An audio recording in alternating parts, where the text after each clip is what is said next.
Nesse vídeo, comentários das questões 651 a 656 do quiz. Só lembrando que são comentários breves e se você deseja detalhes ou aprofundamento, eu convido a assistir às aulas no canal do Física em Box. Lá as aulas são completas com muito conteúdo, ou fazer o curso 60 lições de Física, que tem ali muito conteúdo, muitos exercícios, e é um ótimo resumo para quem está se preparando para Enem e vestibulares.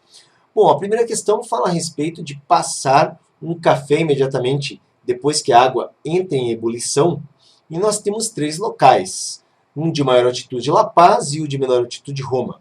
Aqui nós estamos então falando sobre pressão exercida por coluna de fluido, onde a pressão é igual a densidade vezes a aceleração da gravidade vezes a altura da coluna.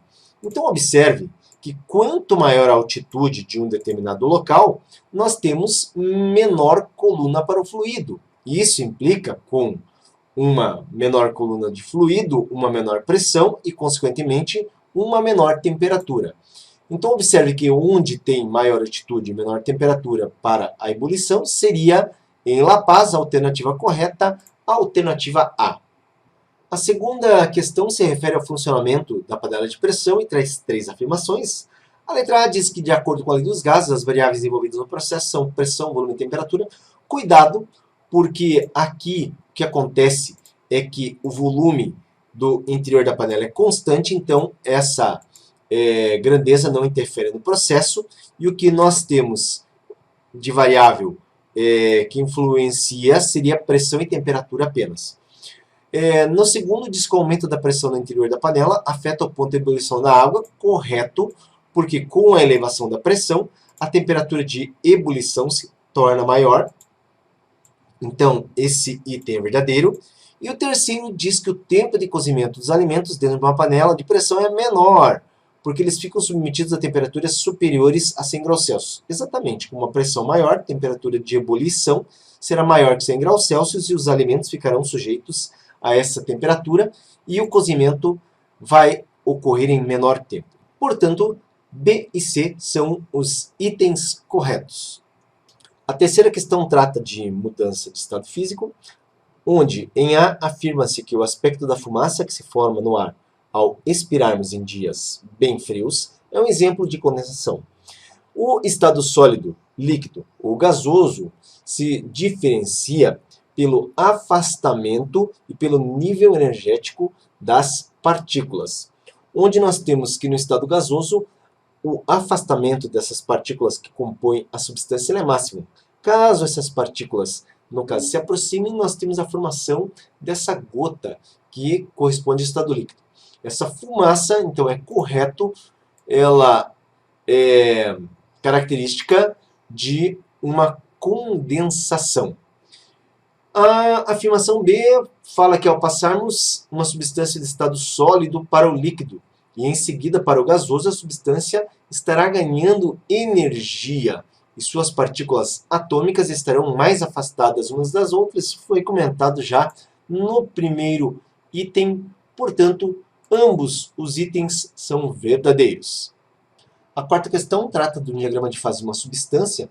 Observe que um diagrama de fase completo ele apresenta, então, três inclinações e os dois patamares, onde mais à esquerda estaria o estado sólido, no centro líquido, e à direita e mais elevado o estado gasoso, e os dois patamares que são de mudança de estado. Se você olhar para o gráfico apresentado, nós não temos identificado o que seria sólido, líquido ou gasoso, podendo esse gráfico aqui ser a primeira parte, sólido, líquido, ou até mesmo líquido gasoso. Das alternativas, então, que nós devemos considerar, seria a letra B, porque diz que no trecho BC pode ocorrer vaporização ou fusão. Se o gráfico se refere à primeira parte, seria fusão. Se o gráfico se refere à segunda parte, seria vaporização. Então, a alternativa correta é a letra B. A quinta questão traz a informação de que uma peça metálica de 100 gramas é depositada num calorímetro com água em mesma massa. E a temperatura dessa peça é 100 graus Celsius e da água é zero. Bom, nós temos as afirmações em que A está dito que o metal e a água possuem mesma capacidade térmica. Não é correto, pois capacidade térmica é o produto da massa, que sim é igual para os dois, mas o calor específico do metal é 1/10 do calor específico da água. Então não tem como a capacidade térmica ser a mesma. O segundo item diz que a temperatura de equilíbrio se estabelece em 50 graus Celsius.